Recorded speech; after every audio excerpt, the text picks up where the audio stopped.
कहानी शुरू होती है हॉकिंस, इंडियाना नाम के एक शांत शहर में। साल है 1983। दोस्तों का एक ग्रुप डंजन्स एंड ड्रैगन्स खेल रहा है। विल बायर्स, जो उनमें से एक लड़का है, घर जाते हुए गायब हो जाता है।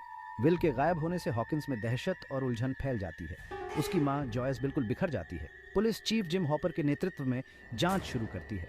हालांकि अजीबोगरीब घटनाओं से पता चलता है कि विल के गायब होने के पीछे कुछ और ही राज है। जॉयस को अपने घर में अजीबोगरीब घटनाओं का अनुभव होने लगता है। लाइटें टिमटिमाती हैं, फोन में अजीब सी आवाजें आती हैं। उसे लगता है कि वह विल की आवाज सुन पा रही है। इसी बीच बाकी लड़के माइक, डस्टिन और लुकास अपने लापता दोस्त को ढूंढने के लिए खुद ही निकल पड़ते हैं। वे जंगल में जाते हैं। उनका दिमाग उनके पसंदीदा खेल डंजन्स एंड ड्रैगन्स की कहानियों और दूसरे आयामों की कहानियों से भरा हुआ है। विल की तलाश लड़कों को 11 नाम की एक रहस्यमयी लड़की तक ले जाती है।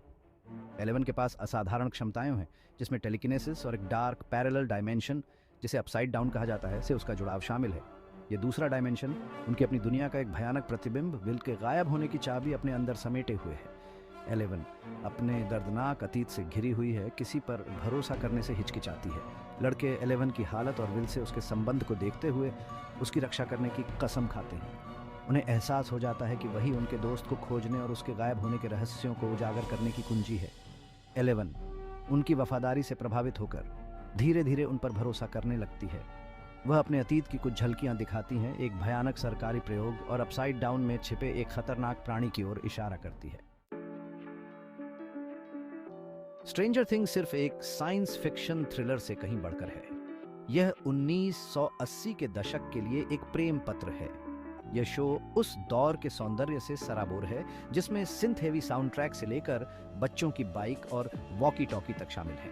ईटी, द गूनीज और पोल्टरगाइस्ट जैसी 80 के दशक की क्लासिक फिल्मों के संदर्भ उस दौर में पले बढ़े लोगों के लिए एक परिचित भावना पैदा करते हैं। यह पुरानी यादों वाली पृष्ठभूमि न केवल एक खिड़की का काम करती है, बल्कि एक विषयगत तत्व के रूप में भी काम करती है। 1980 का दशक एक ऐसा युग जिसे अक्सर उसकी मासूमियत और आश्चर्य की भावना के लिए याद किया जाता है, हॉकिंस में घटित हो रही भयानक घटनाओं के बिल्कुल विपरीत है। बचपन की पुरानी यादों और अलौकिक हॉरर का यह मेल शो के भावनात्मक प्रभाव को बढ़ाता है।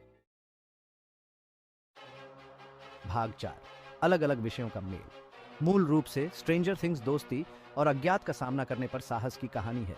माइक, डस्टिन, लुकास और विल के बीच के बंधन की परीक्षा तब होती है जब उनका सामना न केवल अपसाइड डाउन के अलौकिक खतरों से होता है, बल्कि गुप्त सरकारी एजेंटों द्वारा उत्पन्न वास्तविक खतरों से भी होता है।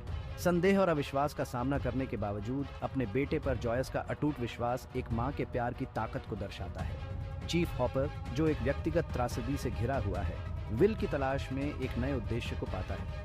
उसका सफर जॉयस के सफर से मिलता है, जिससे दुख और दृढ़ संकल्प से बंधा एक अप्रत्याशित गठबंधन बनता है। श्रृंखला में अच्छाई बनाम बुराई, विश्वास और विश्वास की शक्ति जैसे विषयों की पड़ताल की गई है, जो सभी एक छोटे से शहर की पृष्ठभूमि में स्थापित हैं, जो असाधारण घटनाओं से जूझ रहा है।